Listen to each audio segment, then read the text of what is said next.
to a friend whom I've admired and hopefully continue to be a friend after this interview tonight. Mr. David Campese is in town in Sri Lanka. Thank you to Zaira College, OBA, the Rugby Committee, and the well-wishers for affording us this opportunity at the CRNFC for our members. And David, this is the best club in the world, no matter where you played. This is the best club. And this is the Red Jersey Club. Warm welcome to you. Thank you for being with us. Please sit.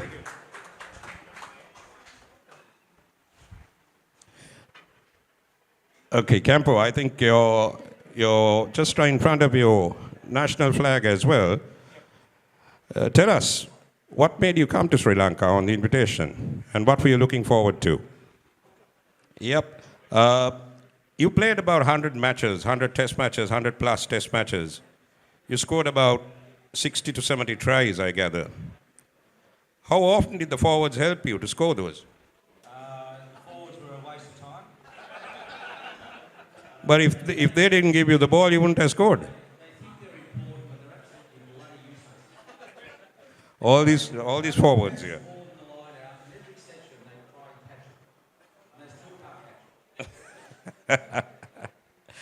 So, just for some trivia, David played in 101 test matches.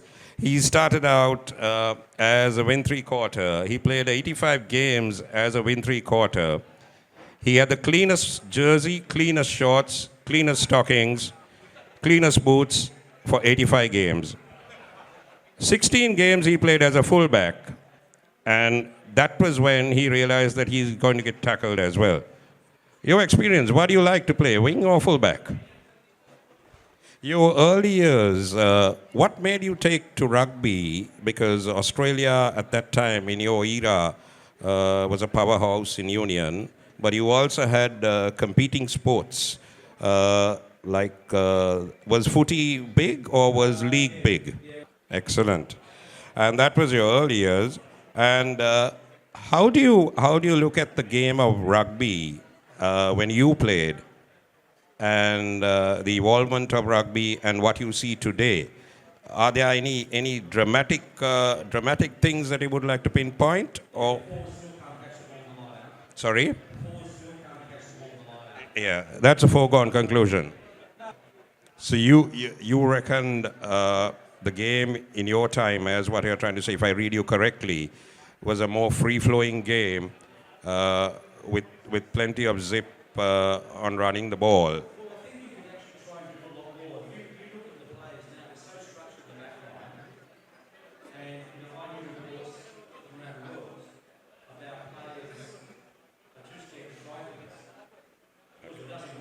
Play again. Yeah.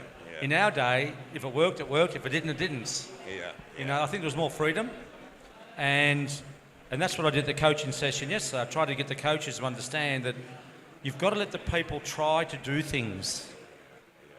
If he makes a mistake or she makes a mistake, you say, listen, great, congratulations for trying. There's another way. I want you to find it. If you go to a young kid and said, I don't want you to do that again, he'll never try. And what we need in sport, rugby, is people to try something different. Exactly. You know? What's your opinion of the current state of Australian rugby union? Very poor. In terms of development or in terms of skill and structure? We've lost who we are. Your identity, you mean? We haven't got any cultural history now. Okay. Well, I don't think we really had a lot of it, but now we don't. We've obviously been through a World Cup last year, which was disastrous. We haven't won a World Cup since '99, even though in 2015 and through in the finals. And that's a big effect, especially now because you've got rugby league and Aussie rules are putting a lot more promotion. And as I said, if you don't entertain people will go somewhere else. So where are they losing? Your Aussie youth are taking into more AFL or league or what? Well, my son goes to a school and I coached them a couple of months ago. And the problem was none of them know who the rugby union players are. So today and yesterday I asked the Sri Lankan kids who their favourite players are, and they all mentioned an Australian or a New Zealander. Yeah, exactly. You know, but in Australia, they all watch rugby league because it's boring. The game is boring. You've got to make the game exciting Yeah, for people to understand and play. true, Yeah. true. Anyway, on that, whom would you say are your most respected opponents? Before I come to the Wallaby side, whom in your mind were the people you respected most when you played against? Players or teams? Say both. Okay. I mean, you can zero down into about 4 players and Yeah. 2 teams or whatever. Well, I think I played the All Blacks 29 times and won 8, and that's a good record. Someone never beat the All Blacks. So obviously playing them was bloody difficult. That's how we got to learn to win, because they were the best at the time. South Africa were very different. Back in the old days, it was interesting because you had the French would run the ball from anywhere. You had the Kiwis play the same sort of style, more box, more controlled. You had the South African was a power game, and you had ours, which was more of a skill game. Professionalism came along, every team was the same. Yeah, and The French were the same. The French wanted to be like it. The French were now, that's why they did well in the World Cup last year, but towards the end they actually forgot about how to play. They were the best team, I thought the best were in the world last year. the French team. Ireland were very structured, and even though they lost to New Zealand, but 12 months before that they beat New Zealand in New Zealand, playing the same style. Correct. They didn't realise New Zealand said, okay, well, they'll play the same, we'll change. Because you can't change. Teams cannot change from the way they are. Yeah. And if you think about when we played, coaches were not allowed on the oval at half time to speak to us. We had to sort the problems out. Okay. Now, they go into a dressing room, they sit in a chair, they've got a whiteboard, and they say all this. I mean, that's ridiculous. And they get paid to do that.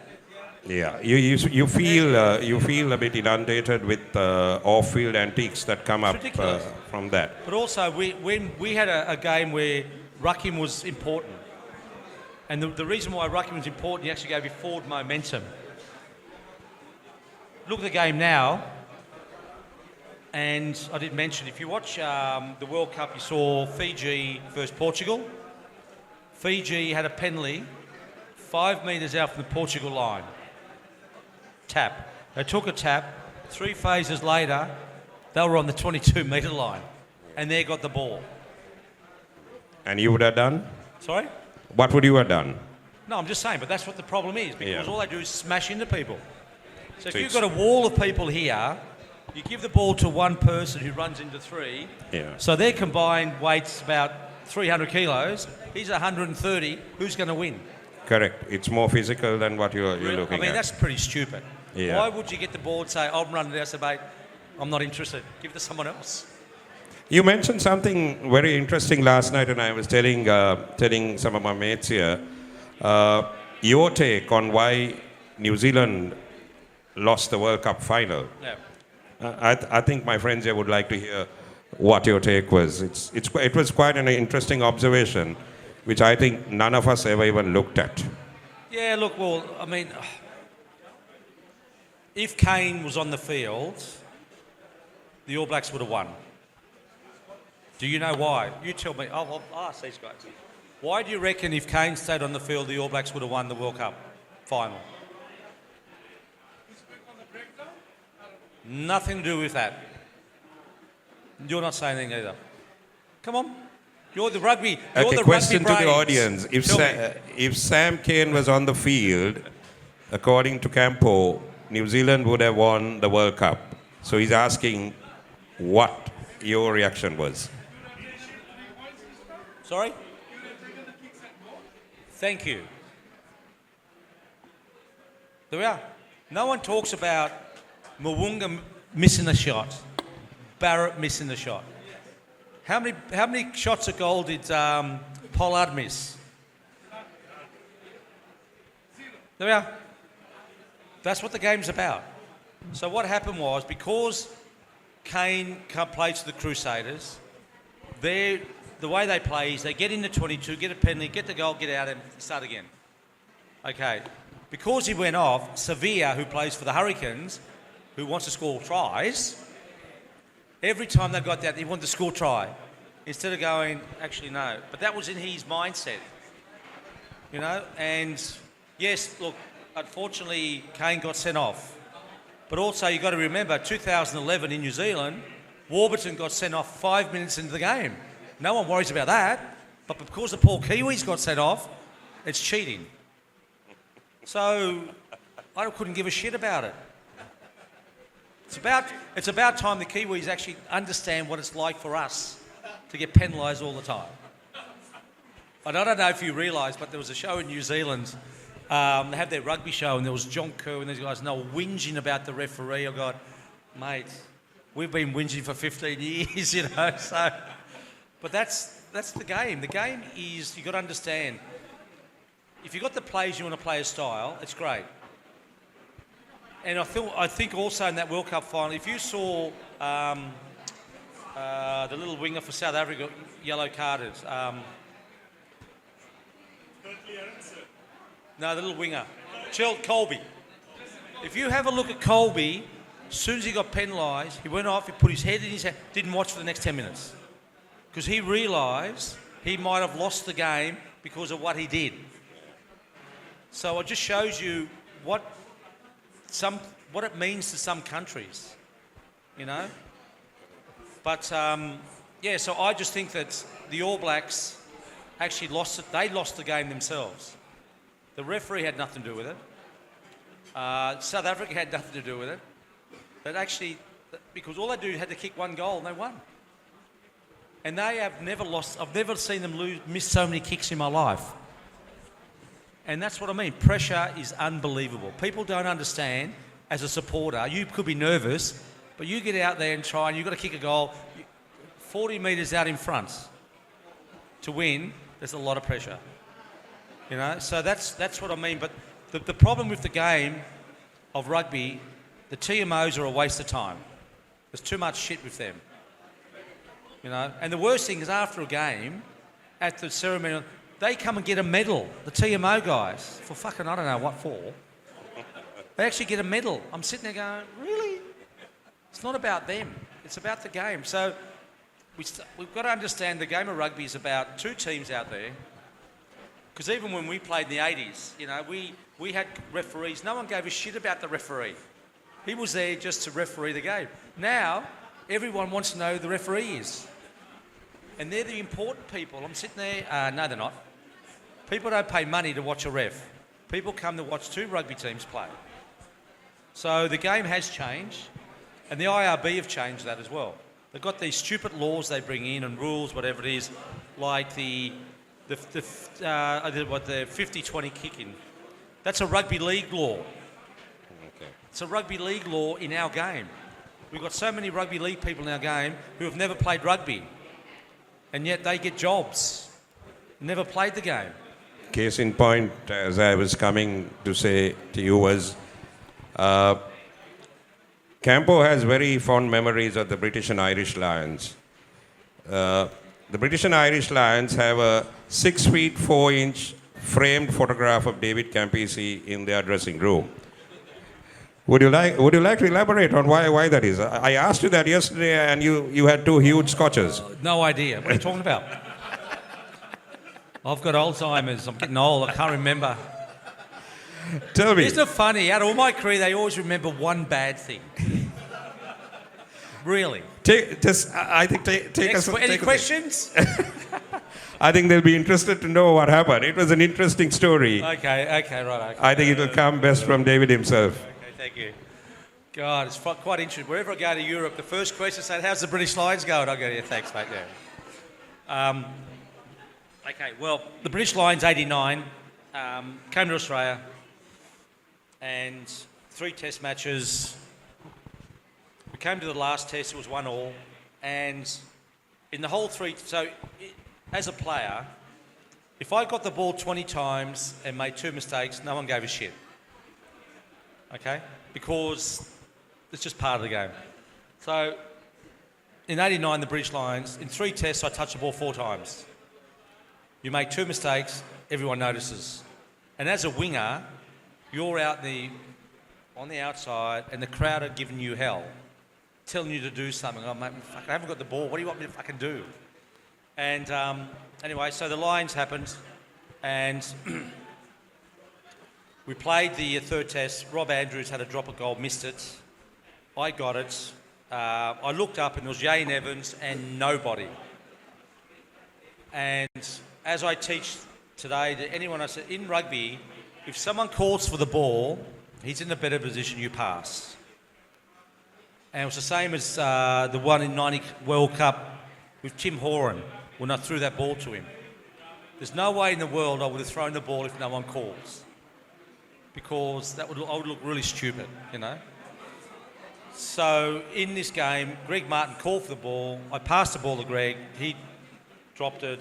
Yanes dived on it, and they scored.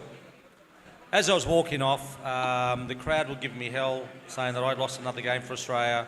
Went into the dressing room, and no one in my team came near me for 10 minutes. Really good team, you know, matemanship. They left me by myself. Anyway, and then on the way, I was walking out to the function with Yane, and I said, mate, listen, I've got to go home. So I was sponsored by BMW, and my number plate was N011. So on the way home, pulled over by the police for speeding. So the night was getting better. I went home. The telephone rings, and it was a rugby league team in England wanted me to pay more money for me to play league. And I just said, mate, listen, I'm not interested right now. So the next day, the week after, it was Australia, New Zealand versus the Lions, Anzac team. So I rang up Bob Dwyer, the coach. I said, Bob, listen, I don't think you should pick me next week. I'm not well. He said, fine, no worries. I put the phone down, then I realised I've just told the national coach what to do. So I dialed him up. I said, mate, listen, sorry, if you want to pick me, pick me. So he picked me. I did exactly the same pass the week after, and it worked. And you scored. 7 days. So it's part of life, you learn. But the interesting thing about life is no one's perfect. And what I learned from that was that if you want to keep, you can actually say, right, from now on, I'm going to be a Rory Underwood. I use Paul Rory. I've always used him as an example. I can be a Rory Underwood, go to England and play, sit on the wing, freeze my balls off and not touch a ball for 80 minutes. And I'm sitting there going, sorry, I'm fucking not doing that. There are a few Pom supporters also around here. Doesn't matter. But I'm saying... So I think they love it. That's just who I am. So that's part of my DNA. But all my best rugby was really played in Europe because the journalists actually loved something different. In Australia, we have a thing called the tall poppy syndrome, where they want you to be good, good, good. When you get too good, they say, okay, we've got to knock him down again. So that's the problem. So yeah, it's one of those things in life. You know, I mean, that was part of 1989, and I keep on saying, if I didn't make that mistake in '89, I wouldn't have played well in the World Cup '91 and won the World Cup.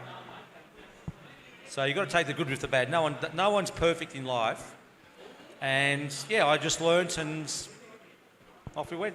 True. I think in Sri Lanka, we have a tradition that we make people feel comfortable because that's our hospitality. So I feel a bit overdressed in my own shirt.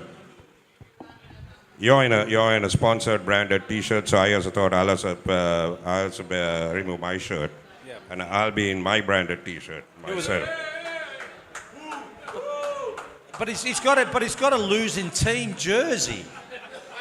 Sorry, because we should not. Why would you want to wear a tradition of losing keeping our team? guests happy. Hey? So tell me, David, you played against Jonah Lono quite a number of times. Yep.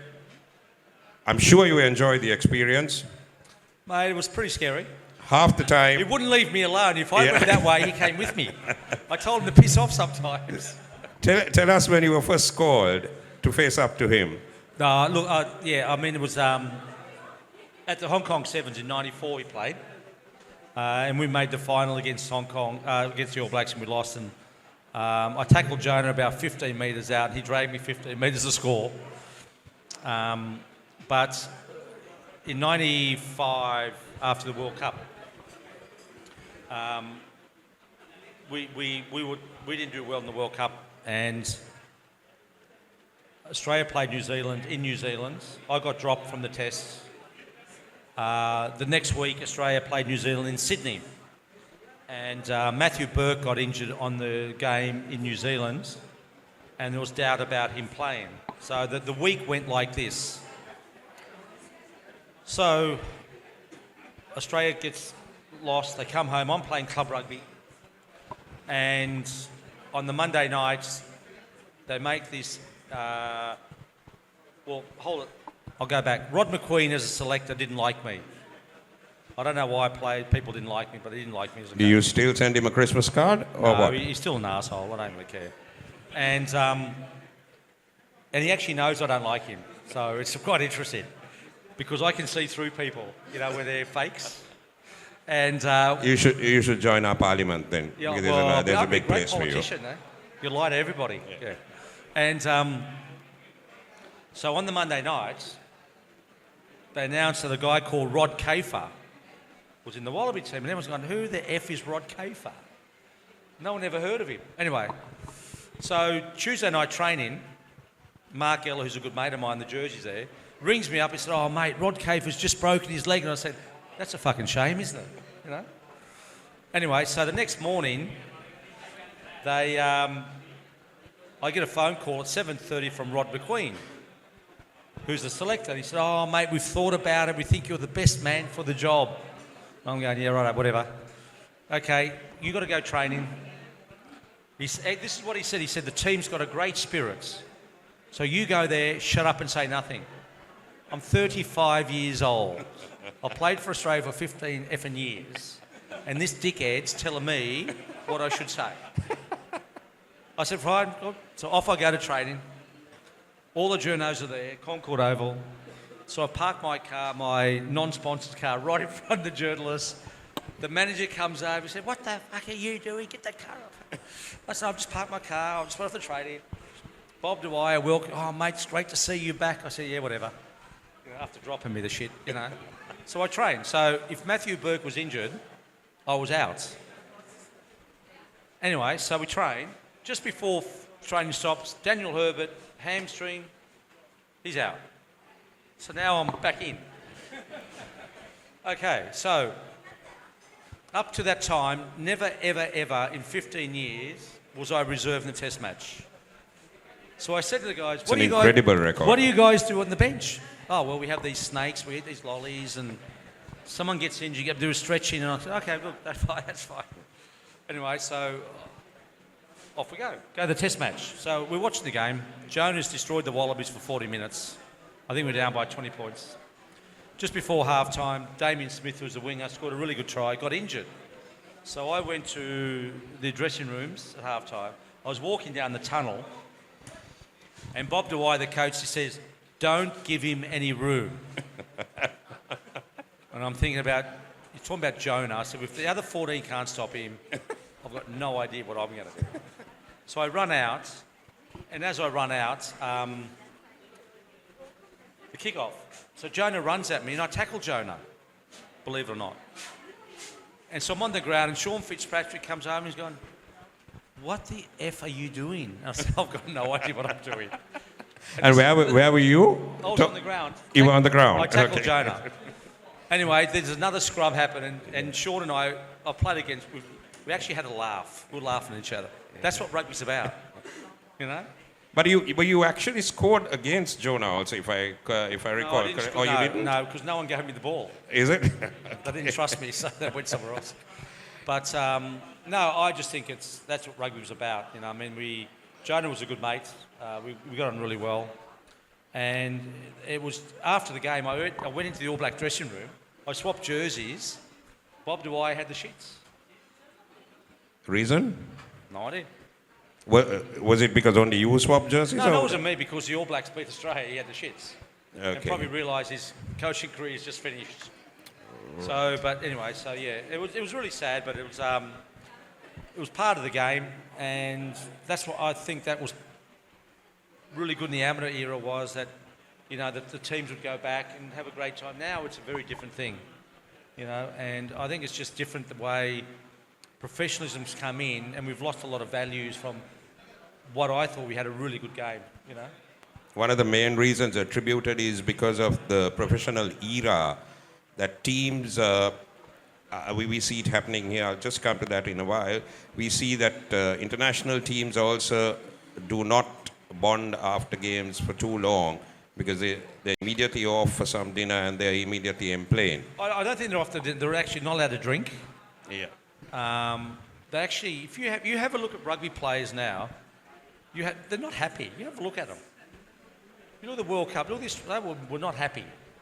Rugby's about enjoyment. So obviously there's a problem. If the guys aren't enjoying, there's a problem somewhere along the line. Is it because of the rigidity of the schedule, their training, or yeah, but it doesn't matter. But the fun aspect has been taken out. It doesn't matter. They're getting paid. That's their job. If they should go and get a job and sit in an office like everyone else does, they won't last a day. They're out in the sun training, and they've still got the shits, you know. So I think it's really, again, you cannot go professional from being an amateur one day to professional the next. It's impossible. And I was one of them, and I was lucky. From 1984, I played in Italy. So I went 6 months in Italy, 6 months Australia for 10 years. So we were semi-professional. We were getting paid. Everyone knows that. But when I come back to Australia, you got nothing. But my attitude was still the same. So why were we the best players in the world in the amateur era when we're getting 20 quid a day? These guys are making millions and they're not the best players in the world. And they've got everything. They've got bloody psychologists, they've got psychiatrists, they've got physio, they've got a bloody guy that tells them how far they run. They've got everything you want and they're still not the best. Correct. Because they're fucking lazy.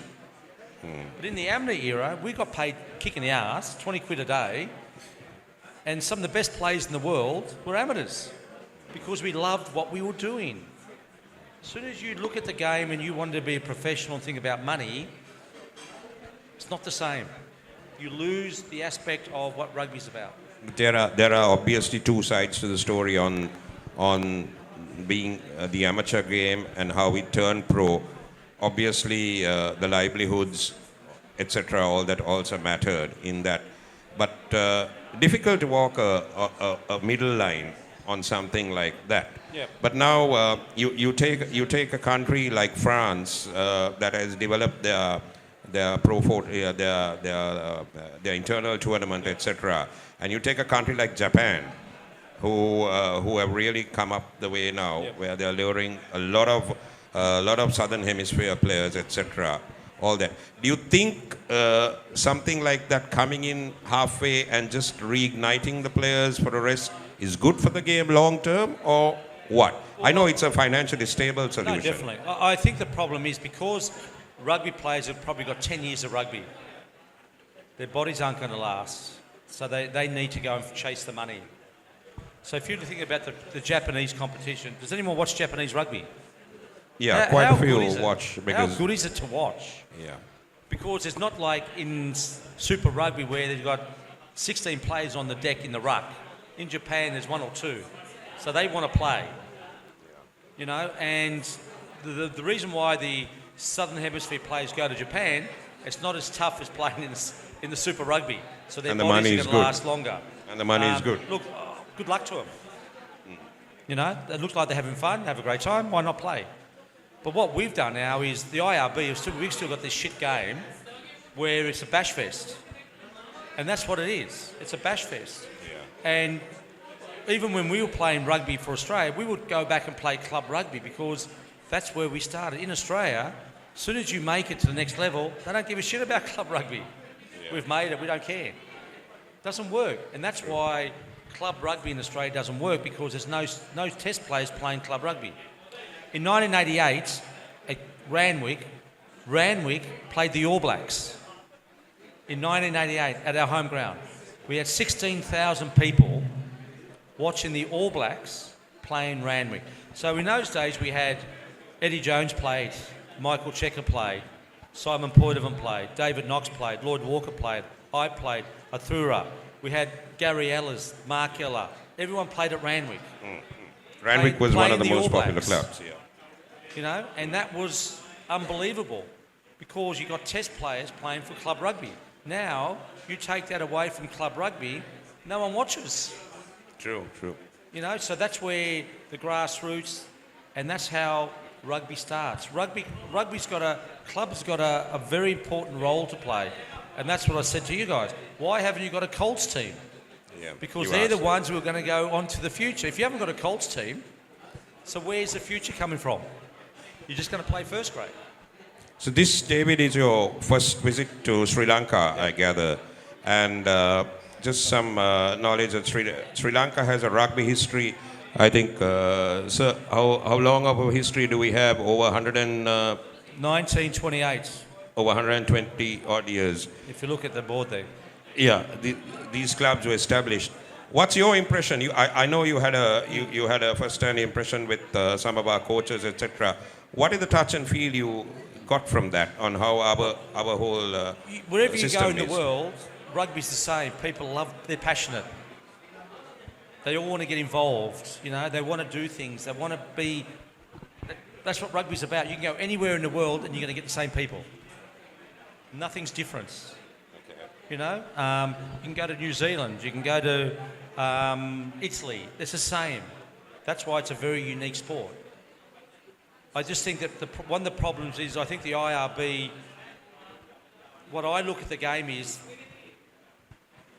what they do is they've got all these people in positions that, especially in Asia and all that, who are supposed to be IRB coaches and all that, but they're mates of mates of mates. You know? It's an old boys club. So it's the old boys club. And what happens is they're not the best coach to come and coach. And I just think that when you get an opportunity, like for me to be here, I just love coaching. But people don't understand. What I coach is, if you speak to the coaches, is simple, basic skills. Because if you can't do the basics, you can't do the flair. Correct. I don't coach flair because you can't coach flair. You've got to have that feel. But if you can do the basics, then you keep on trying. Then you say, one day I'm going to try something different. That's what we're supposed to do. And I just think that's one thing that we've lost with rugby is, once we went professional, as I said, the French, everyone wanted to play like the All Blacks. They were the champions. Now they realise we're not New Zealand's. Yeah. You got Warren Gatlin after the World Cup whinge about the South Africans about picking the whole front row and all the scrum on the pack. He whinged about we need to run the ball. He invented the Gatlin ball, for God's sake, and he was shit at it. Yeah. And now he's whinging, we've got to change the game. I said, mate, you're the guys who fucking made the game shit. Yeah.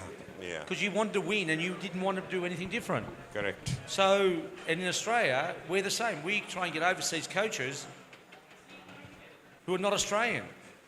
Culture and heritage. So the All Blacks will never get a South African or Australian coach. South Africa will never get a Kiwi coach. Yeah, never.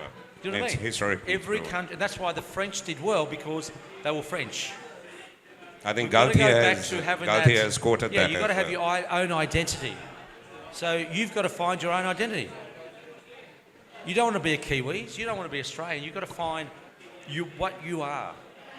Because of your culture and history, you've got to bring, I said last time we spoke to you've got to bring the old guys back involved to say, this is who we are. You can't Create your own identity. These younger kids have got no idea about history. How are you going to go and be proud to play for Sri Lanka if you don't know in 1928 Roy Wills, I don't know if he was the first player, was the first member of the club? True. Forum, guys, gents, we just about 3 minutes away to concluding just a small talk. Some questions for the legend. Open house from you all. Alvin, Graham. By the way, Graham is a stalwart Wallaby here. Really? I didn't know that. Massive following in Sri Lanka. We have about 3 Wallaby supporters here, and he's one of them. Well, they're the smart ones, so there's only 3. So 33% of all Sri Lankan Wallaby supporters are represented there. Any questions for you guys? Take the mic, man. David, welcome. I know you're first time in Sri Lanka. So I don't know whether this is an unfair question for you, but can I just ask, do you think Sri Lanka rugby should go down the 15 part or the 7s part, considering the physicality of the game? Okay, I think this is a loaded question. I think you... Okay. I've actually said it for the last couple of days. The problem is I might get in trouble if I say what I'm going to say. Go for it. Okay, you sure? Oh, right, some journal. I'll read in the paper tomorrow. If you want to go and play 15s, and I said this in Japan 2009, you've got to do a lot of crossbreeding. Do you understand? No, you haven't. No, you haven't. You've got to go and get some South Africans. Big blocks, about 6'8". No, really, I mean, I was in Singapore in '98 at the Asian Championship Games. I'll go to Hong Kong. In '83, '84, we played Sri Lanka. You know, South Korea. And I think Peugeot, if he got the president, he was going to do a lot more for Asia rugby because he realised there's a lot of opportunities. So, at the moment, you're not physically big enough to play New Zealand, Australia, England. But if you have a look at what's happening this year in South Africa, Portugal are going to play South Africa. Okay, so they've come from nowhere, all of a sudden playing the world champions. So you guys have got to realise, will you stick to 7s or will you take on 15s? But if you haven't got the size in the forwards physically, it's a very, very difficult, because the game has changed. I'd say if we were still amateurs, you could still play 15s. But now as professional, some of these guys like Esabeth's like 6'6", 6'7". You won't compete. So again, you've got to start somewhere and have a plan forward. But that's what I mean. That's why you've got to start to go with your culture and history, who you are, so everyone understands where you've come from. And if you build that with the next generation, and then the generation, you might get to that level and say, actually, we're ready to go 15s. But I think in 7s in 28, I think there's a plan to try to get the 7s team into the Commonwealth Games. At least there's a plan. Right, so work on that. One last question. Next year, Lions tour, what's your prediction? Well, I think next year we've got a Kiwi coach for 2 years. We've got the British Lions. We know they're going to play because you've got Andy Farrell, who's a rugby league player, who was the Irish coach who didn't win the World Cup and they were the number 1 team in the world. So at least we got a chance. Yeah. Anyone else has anything? Graham? Hi, Campo. How are you? Long-suffering Wallaby fan, as I Jeremy can see told that, you. yeah. So we've got a Kiwi coach again, Joe Smith. Is he the right man for the job? I think that I spoke to Phil Waugh, who's the CEO of Australian Rugby, and I mentioned to him, I said, mate, listen, don't panic. I mean, I think we were $4.8 million over budget at the World Cup. Eddie had 12 coaches, which was a waste of money, a waste of time. And all the coaches were rugby league coaches, not rugby coaches. So the way I look at the game is, I said to Phil, I said, listen, why don't you give me the back line for 12 months, get Laurie Fisher, get a couple of other ex-Wallabies, and let us coach the Wallabies for 12 months. Because the thing is, we used to win. Joe Smith hasn't won. So we've got a losing coach coaching. So Joe Smith's got the job for 2 years. He's got no idea about Australian rugby, who we are, how we play.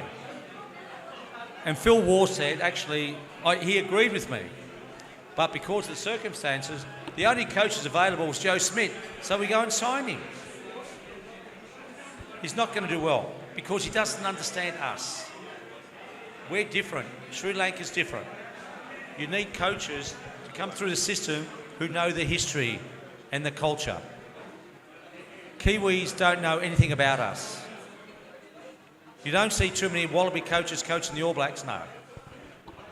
That's why you need tradition and culture. You've got to keep on going that way. And I don't think it's going to work. Stevie Larkham's not a good coach. Well, Dan doesn't want the job because he's somewhere else at the moment. Yeah. But what we haven't done over the years is actually develop our own coaches. So Eddie Jones, coach, had to go overseas. Michael Checker had to go overseas. All our coaches had to leave because there was no jobs for them. So we are, what's the word? We are our own worst enemies. We haven't planned ahead. And if you think about rugby around the world, I think it was 2019, 24 teams, you'll probably find there was about 15 Kiwi coaches. Yeah. It hasn't really helped because the Kiwi way of playing, they go around the world teaching them this is how we play. Georgia's not New Zealanders. Portugal's not New Zealand. Like, you know what I mean? Everyone's got to find who they are. And when we do that, like the 80s and 90s, rugby was great. You don't know what the French were going to do. You don't know what the South Africans, the Japanese. Now, they're all the same. We don't want that. We want their own identity. Sad, but that's the reality. Question then? No, you agree with me? Jeez, that's unusual. Actually, not bad for a winger. Yep. No, I think we've run out of time. That's why he's got a Hamza, all black jersey. Yep. Hamza, yes, sir. Yep. Just like to ask you from your 100+ tests you played, which would be your most memorable test and which one kind of 101 tests, memorable tests. Probably my first test. Well, that was where I started, so... And who you debuted against New Zealand? Yeah, Okay. and because of my rugby league background, I played rugby league, so I had no idea. So when I get to New Zealand, I get off the plane and someone says, so what do you think about marking the great Stu Wilson? And I said, Stu who?